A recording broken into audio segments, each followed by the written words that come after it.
Donc, je vais me présenter, je suis Mathieu, président de l'association des Faucons Pourpres. Donc, on est organisateur de GN depuis pas mal d'années. Et depuis pas mal de temps, moi j'intègre à chaque fois des jeux de plateau à l'intérieur des GN. Ça a pas mal d'avantages, soit pour augmenter le terrain, créer des nouvelles zones qu'on ne pourrait pas créer réellement, et puis d'autres petites choses à côté. Alors, je tiens à m'excuser si je bafouille ou si je fais des erreurs. C'est ma première conférence. Et en plus, j'ai pas l'habitude de parler en public. Après, on n'est pas beaucoup, donc c'est pas très grave. Ouais, c'est vrai que ça aide. On est bien, on aura la façon. On va vraiment être public. Alors, donc avant de commencer vraiment à parler de l'intégration au sens propre du terme, je vais vite fait passer sur le scénario. Parce que quand on intègre un jeu de plateau pour un GN, on ne le prévoit pas à la dernière minute. Donc ça se prévoit dès la création du scénario. En général, on fait toujours 2-3 petites réunions, on descend quelques litres de rosé, et après on commence à parler de la trame du jeu de plateau qu'on va intégrer.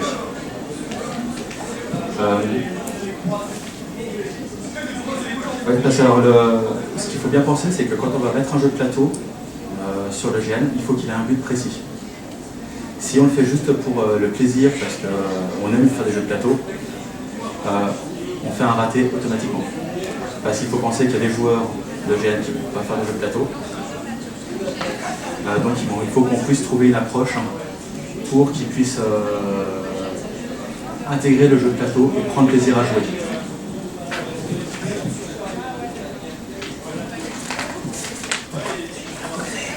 Alors, les idées du jeu. Je sais que là, le jeu est connu. Je suis sur la plage, puis le bateau là-bas. Voilà. Donc, pour ceux qui ne connaissent pas, l'image là, en fait, est un jeu de plateau que j'ai créé lors du dernier GN. Parce que le dernier GN se passait sur une île où tous les joueurs arrivaient par bateau suite à un naufrage. Et donc, on a créé le jeu de plateau pour dire d'avoir la partie océan qui allait avec l'île et de mettre en place en même temps les bateaux et deux, trois petites choses avec. Donc, quand on va commencer à avoir l'idée du jeu, il y a des questions qu'il va falloir qu'on se pose. C'est bon. Mais c'est pas fait exprès. C'était, les questions sont pourquoi, pour qui et comment. Alors le pourquoi, ça va être justement là dans ce cas-là de créer une zone océan, donc d'agrandir la zone du terrain, qui n'est pas faite, qui est pas faisable. On va aussi pouvoir créer des souterrains si on n'a pas un terrain adapté. Ou si on a un terrain qui est vraiment fait de forêt, eh ben, rien n'empêche qu'on puisse intégrer une plaine pour certaines parties de fouilles ou de recherche.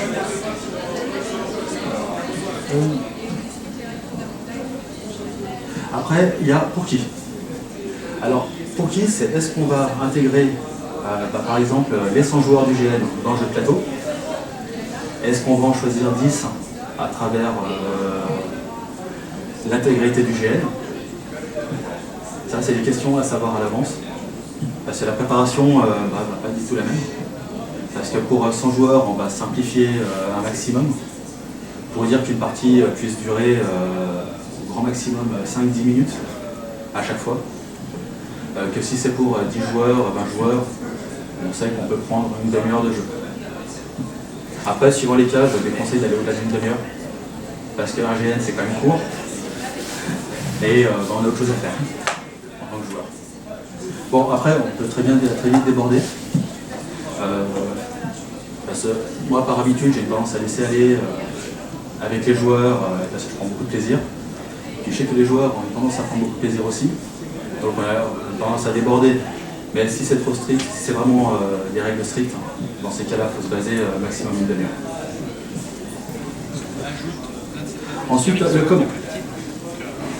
Donc le comment, ça va être quel genre de jeu on va intégrer à l'intérieur du GN.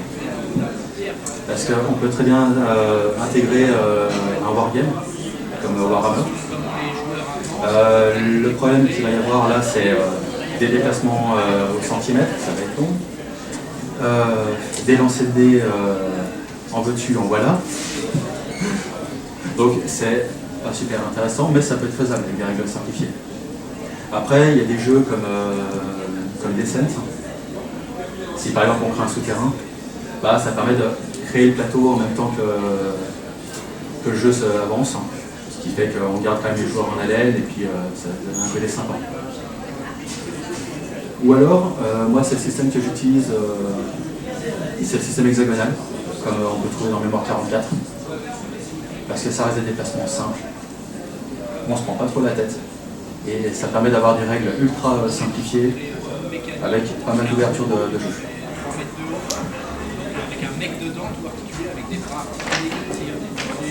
C'est ça que j'aimais bien.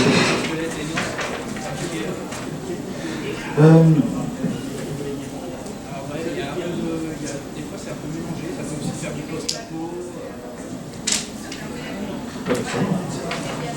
Alors, je m'excuse, mais quand je regarde mes notes en même temps.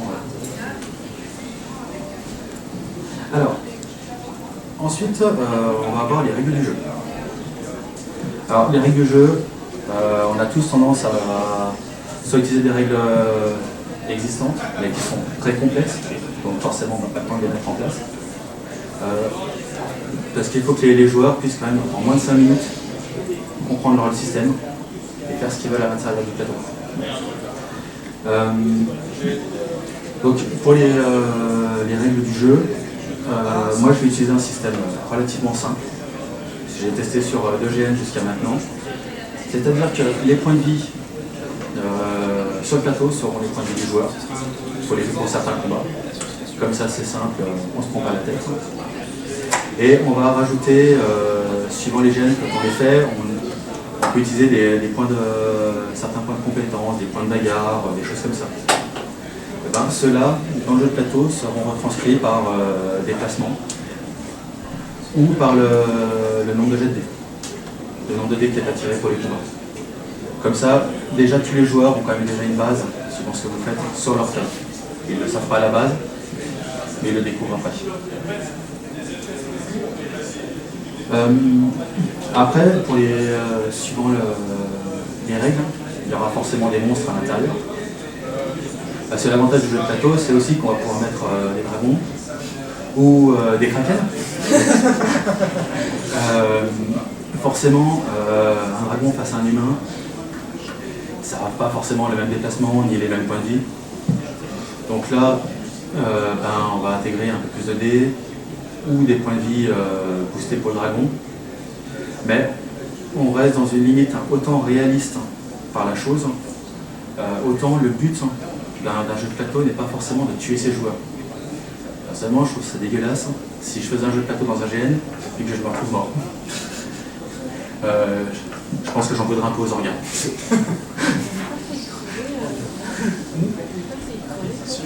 Donc moi par principe, ce que j'utilise, c'est que quand le joueur tombe à 0 de ses points de vie dans le... Donc quand le joueur tombe à 0 dans ses points de vie du plateau, automatiquement je le fais sortir et il se met dans le coma, soit près de la taverne, soit près de la zone où normalement il y aurait eu le placement du jeu de plateau. Pour dire qu'il puisse quand même avoir une certaine, on va dire une petite chance d'avoir un médecin ou quelqu'un d'autre qui passe à côté, histoire de le soigner. Ou alors, si c'est en groupe, il reste en dehors du plateau le temps que la partie se finisse. Et puis après, c'est les joueurs qui vont le trimballer jusqu'au campement, faire un porté médical. Qui est aussi une possibilité.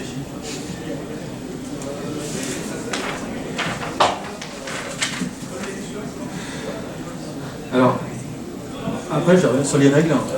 Je sais que je l'ai déjà dit, mais je vais le redire. C'est que les règles, il faut rester enfantin. Il ne faut pas se prendre la tête. Il faut même faire un système, tu as le droit à 3 par exemple, 3 cases de déplacement, un jet d'attaque. Point, c'est suffisant. Il n'y a pas besoin d'aller chercher les diacs. Juste ça, ça suffit. Alors. Ouais, bon, pour ceux qui ne connaissaient pas le War 44, au cas où avec les systèmes hexagonales.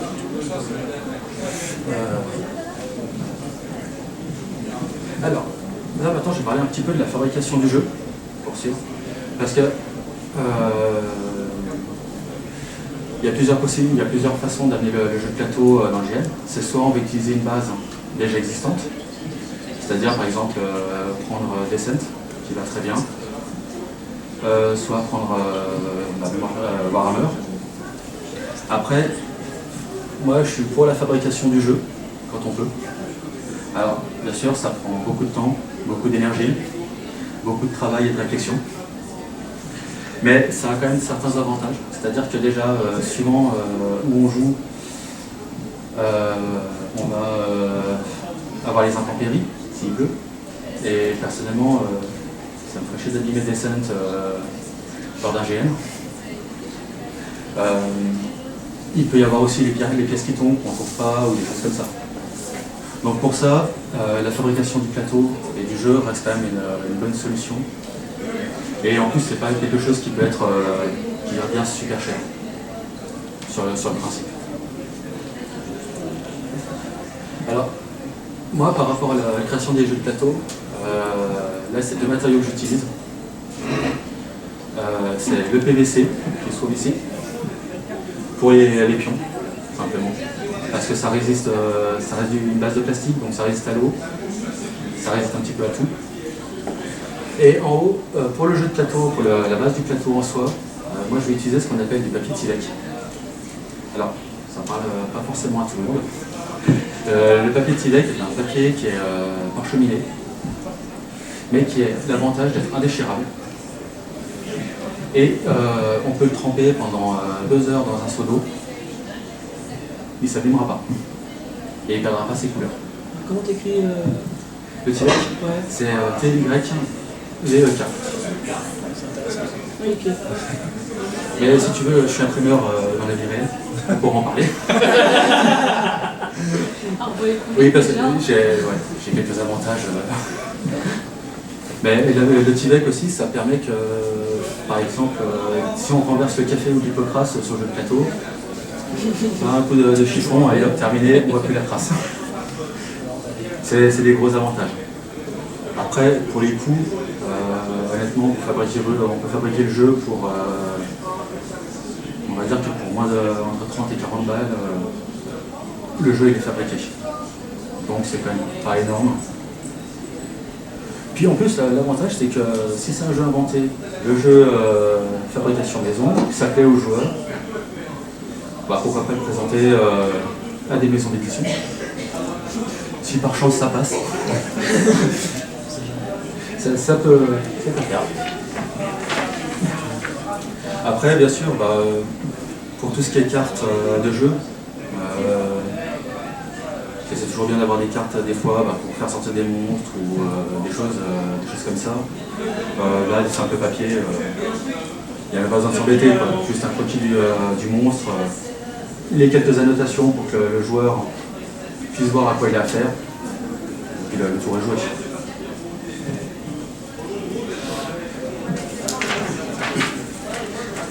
Alors, l'écriture des rôles. Parce qu'une fois qu'on a passé du temps, alors oui, je passe peut-être du coq à l'âne, mais j'écris déjà en fait comme ça, bizarrement. C'est naturel chez moi.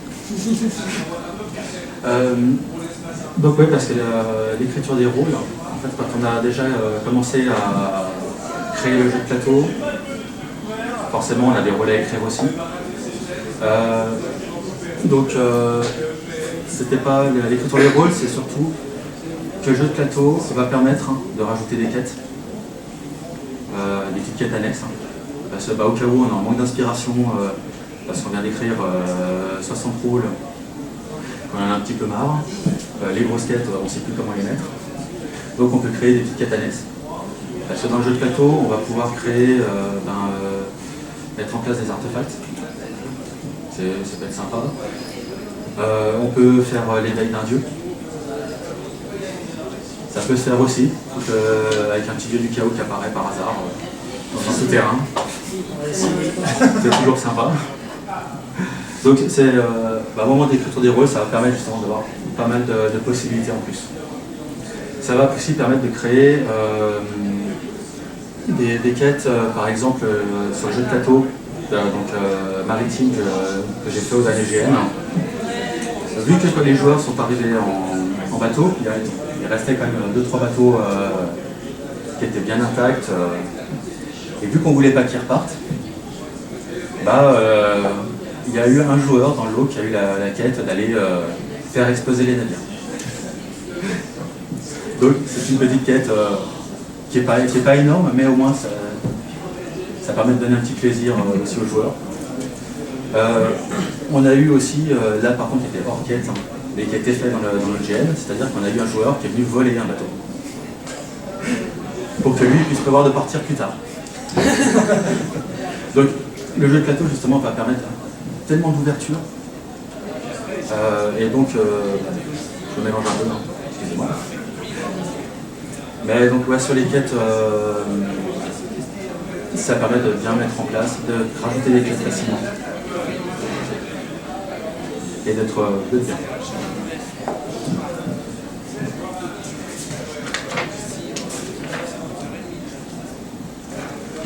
Alors, la mise en place du jeu.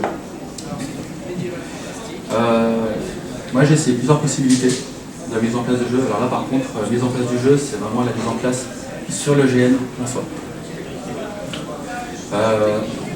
On l'a fait une année, on n'avait pas trop d'endroits, donc on l'avait fait à la taverne. C'est un endroit que je déconseille. Parce que forcément, on est obligé de bloquer la taverne, où les joueurs vont écouter à côté, c'est pas terrible. Forcément, on n'a pas forcément ce qui passe beau à tous les GN. Donc reste une tente qui soit séparée un petit peu du GN pour avoir une certaine tranquillité. Et je conseille aussi même un petit endroit, une petite zone où on peut faire des combats. Parce que durant le jeu de plateau, rien n'empêche de prévoir une action avec les PNJ. Les PNJ sont tout contents de faire un abordage en plein air. Les joueurs ne vont pas s'y attendre du tout. Eux, ils sont assis tranquillement en train de jouer. Et ils se prennent un abordage de PNJ dans les gueules. Ce qui est assez sympa, ce qui donne bien. Donc, c'est vrai que je vous conseille d'avoir de la place à côté pour une petite zone de combat. Après, par exemple, si je prends par rapport à ce jeu-là, l'attaque des PNJ, on l'avait fait parce qu'il y avait une carte pirate à l'intérieur. Après, comme tout bon maître de jeu, les règles, on les fait à notre sauce. Puis une fois que les PNJ sont prévenus, la carte on la met sur le dessus du paquet. Le joueur retire la carte. Ah, moi c'est un pirate. Bah tant pis. Il y en avait 10 derrière. On n'est pas tombé dessus. Vous non. De pirates. Non, vous n'êtes pas tombé dessus. Enfin si, ils sont tombés dessus. Un requin, un kraken, c'est normal. Puis en même temps de pouvoir de mettre en place avec les PNJ, c'est pareil, on reste sur une grandeur au niveau du GN que les joueurs vont adorer. Parce que d'un seul coup, on part sur le GN, on reste dans le jeu de plateau, on reste vraiment dans un esprit complet. Et les joueurs, ils sont aux anges. Ils se font plaisir de tous les côtés. Alors, ensuite, l'improvisation. C'est forcément, on met des règles en place, on va forcément les respecter. Alors, c'est pour ça que je disais qu'il fallait rester quand même sur des règles simples. Parce que les règles simples, ça va permettre que tous les orgas peuvent être au courant des règles. Mais après, réellement, dans le GN, il ne faut pas compter sur les autres orgas. En tant qu'orga, on a tous 50 000 trucs à faire à gauche, à droite, on est appelé, on court. Donc il faut penser que c'est un orga, uniquement un orga qui va gérer le jeu de plateau. Bien sûr, il faut qu'il court aussi parce qu'il a ses groupes à gérer. C'est pas marrant. Bah ouais. Ouais, il y a plein de choses à faire, c'est trop facile. Alors, après l'improvisation, bah, justement, ça va être à des moments, bah, vous savez que vous êtes sollicité par les joueurs, mais vous êtes en plein jeu de plateau en même temps. Il peut y avoir, comme dans notre GN, des évolutions à faire. Donc on est aussi sollicité pour les évolutions. Donc on a la tête qui est en chou-fleur, on ne sait plus où donner de la tête. Donc dans ces cas-là, rien n'empêche d'improviser sur des lancers de dés, vous simplifiez le truc encore plus au maximum. Il ne faut pas vous prendre la tête. Et à ce moment-là, tous vos monstres, ils ont le même déplacement, la même attaque, et terminé. Ça, c'est histoire de gagner un petit peu de temps, et de faire ce qu'on a à faire à côté. Ah oui, aussi par rapport aux règles, j'ai pas parlé. C'était les heures d'ouverture du jeu de plateau. Parce que le jeu de plateau, on le met dans le GN, c'est super. Par contre, à quel moment on va le mettre? Parce qu'on peut faire, par exemple, un souterrain avec une ligne de métro en dessous. C'est le seul endroit pour sortir. Donc là, on peut mettre un jeu de plateau pour faire le souterrain. Dans ces cas-là, on sait que le jeu de plateau, il est à la fin, on est tranquille. Après, ça peut être dès l'ouverture d'une porte qui était comme ça là sur le GN. Donc on sait à quel moment on met notre jeu de plateau. Ou alors, dans ce cas-là, c'était l'océan. Donc forcément, on sait que l'océan, c'est de début à la fin. Donc là, c'est un truc aussi à bien penser. Parce que moi, je conseillerais les ouvertures par horaire, en trouvant une solution, soit par magie, soit il y a plein de possibilités, pour bloquer l'accès. Parce que en l'ayant fait sur ce GN, une ouverture non-stop, j'avais pas le temps de boire mon café à 6h du matin que j'étais déjà sur le jeu de plateau. Et c'est incroyable. Parce qu'on passe plus de temps à jouer au jeu de plateau qu'à se concentrer sur le GN à côté. Ce qui fait qu'en tant qu'orga, on loupe des événements qui sont plus ou moins importants suivant ce qu'on a créé. On loupe les événements qu'on a créés soi-même, que c'est les autres orgas qui vont mettre en place à côté. Donc c'est super cool de le faire toute la journée. Parce que franchement, je me suis éclaté. Mais à côté de ça, c'est physique et on loupe plein de choses. Donc c'est quelque chose, pareil, où il faut vachement réfléchir. Surtout qu'il faut réfléchir dans le sens où quand on écrit le GN en soi et qu'on crée le plateau, on part dans une idée où les joueurs, ils iront que peut-être une demi-heure, une heure durant tout le GN. Nous, c'est ce qu'on s'était dit à la base. Le résultat, ça a duré 48 heures de jeu. Parce que forcément, les joueurs, vous ne les contrôlez pas, et s'ils ont envie d'y aller, ils y vont. Pareil sur l'improvisation, j'ai eu le cas. Normalement, les points étaient faits pour partir en bateau, parce qu'il y avait quand même des bateaux à construire pour prendre la mer.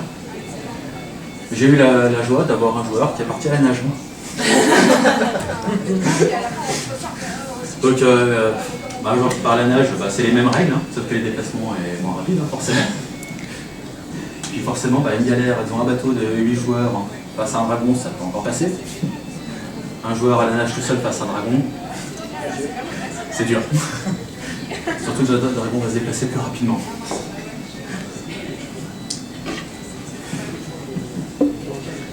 Donc voilà un petit peu pour l'improvisation, tout ce que tu as à prendre en compte. Alors l'improvisation forcément elle va suivre les erreurs. Parce qu'automatiquement, quand on écrit suivant les heures, on est fatigué, on fait des erreurs. Donc ce qu'il faut se dire, c'est que les joueurs, eux, ne remarquent pas. C'est la grande règle. C'est que les joueurs ne voient pas qu'il y a des erreurs de fait. Et que vous, et les organes qui vont y voir. Donc là-dessus, il n'y a pas de souci. vous les faites passer. Puis d'un côté, bah, si en faisant une erreur, vous avez mis en place une règle involontairement, mais qui pour vous est plus simple, bah, c'est plus une erreur. C'est une nouvelle règle. C'était parfaitement préparé. Voilà. Tout est bien. Donc voilà un petit peu pour tout ça.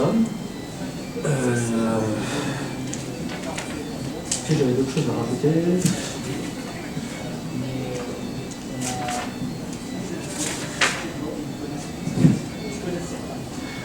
Non, bah du coup, c'était un petit peu tout ce que j'avais un peu à dire sur le jeu de plateau. Sur le mélange qui est à faire. Donc après, ouais, voilà, faut bien penser, c'est des règles simples et beaucoup de réflexion sur ce qu'on va faire, pourquoi on va le faire et comment on va le faire. Après, je disais pour qui, c'est vrai qu'on prévoit pour 20 joueurs ou pour 100 joueurs, il y a une différence. Après, quand vous prévoyez le GN en disant qu'une table, vous accueillez maximum 5, vous allez accueillir maximum 5 joueurs autour de la table, c'est faux. Vous dites c'est 5 maximum, les joueurs ils vont venir à 8. Ça. Donc après, bah, c'est à vous d'improviser, c'est de l'improvisation après. Et je modifie un petit peu les règles comme on peut, quoi. Du moment que les joueurs se font plaisir, tout simplement, ouais. Ça reste le principal.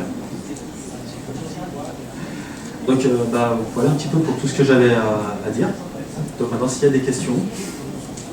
Du coup, le jeu que tu as présenté là, il se joue comment pour donner cet exemple? C'est quoi le principe rapidement?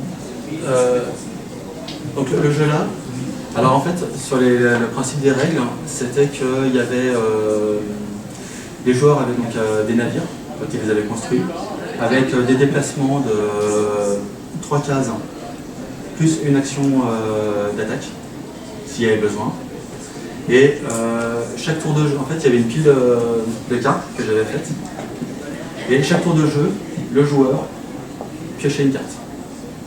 Et sur les cartes, il y avait des bonus, ou à 90% des monstres. Alors tous les monstres, en fait, moi ce que j'avais fait, c'est que j'avais numéroté le jeu de plateau, et chaque monstre avait sa propre case. Comme ça, ça donnait quand même un côté aléatoire de où il apparaît. Après, moi je restais dans le principe que ça reste de l'océan, donc on a l'horizon comme ligne de vue, donc un kraken qui apparaît à l'autre bout, on le voit. Alors après, c'est sûr que pour éviter que tous les monstres viennent s'empiler sur les joueurs, j'avais créé une zone de vision pour les monstres. Comme ça, tant qu'ils ne passaient pas dans le paramètre, dans le périmètre, et les monstres restaient tranquilles dans leur coin. Et après, chaque attaque se faisait... Ouais. C'est un monstre de... Non, mais de MMO, sinon, c'est une zone. Ouais, c'est un peu le principe. Comme ça, tu peux le... Et puis après, le principe des attaques, bah, c'était des D6, simplement. Le plus simple. Alors après, moi, ce que j'ai mis aussi comme règle en place, c'est que sur les navires, forcément, bah, ils étaient 5 joueurs sur les navires, il n'y avait qu'un capitaine par navire. Donc ça, c'était des métiers qui étaient créés dans le jeu déjà à la base. Donc il n'y avait que les capitaines qui pouvaient déplacer les navires et tirer les cartes d'attaque. Et après, comme base, ce qu'on avait fait, c'est que le navire, eh ben, en fait, il avait le nombre de points égal au point de vie de tous les joueurs qui étaient à bord.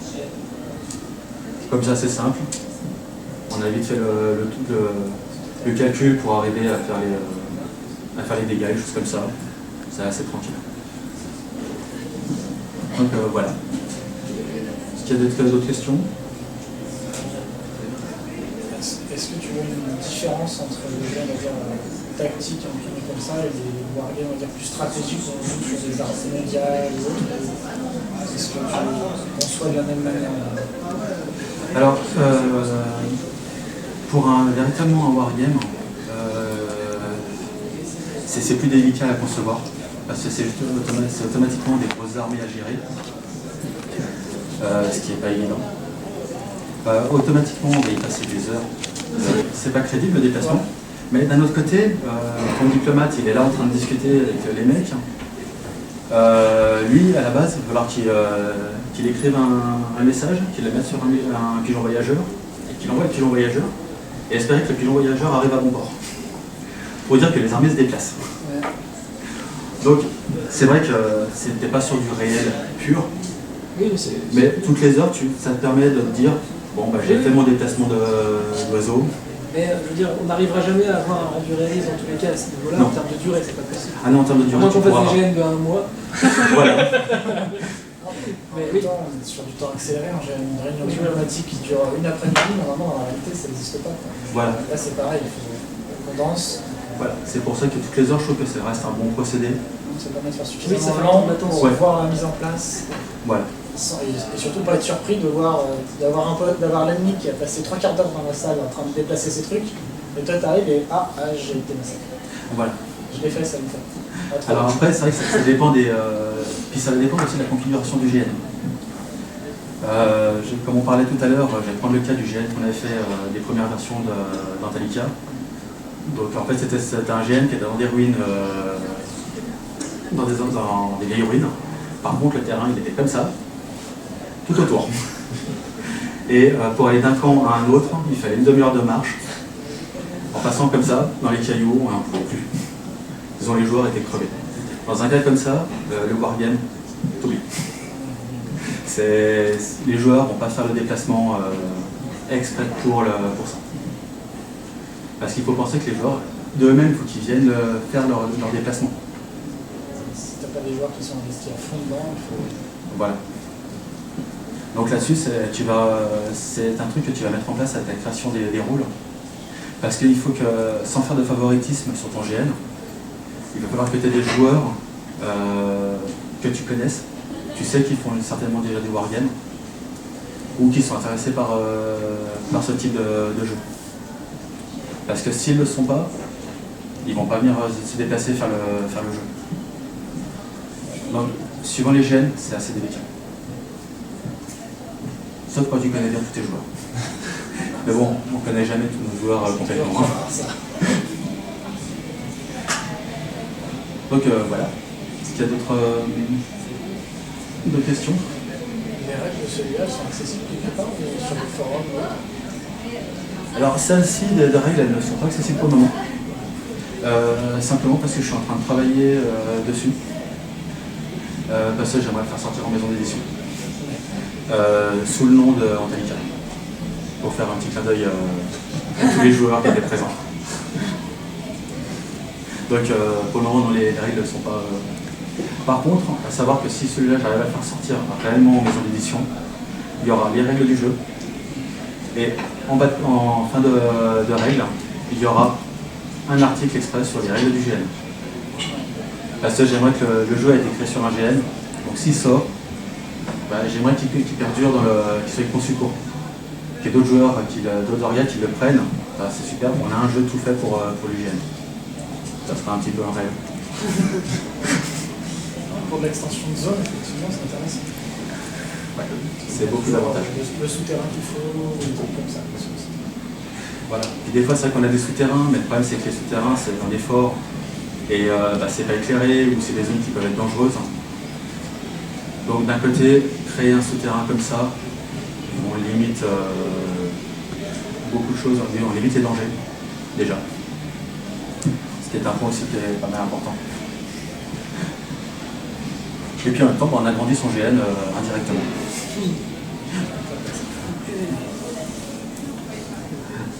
Donc voilà. Merci à vous surtout déjà d'avoir écouté. Puis en plus de ne pas avoir dormi.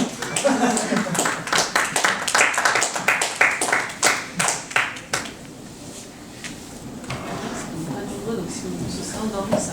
Ça se serait. Ouais, c'est vrai.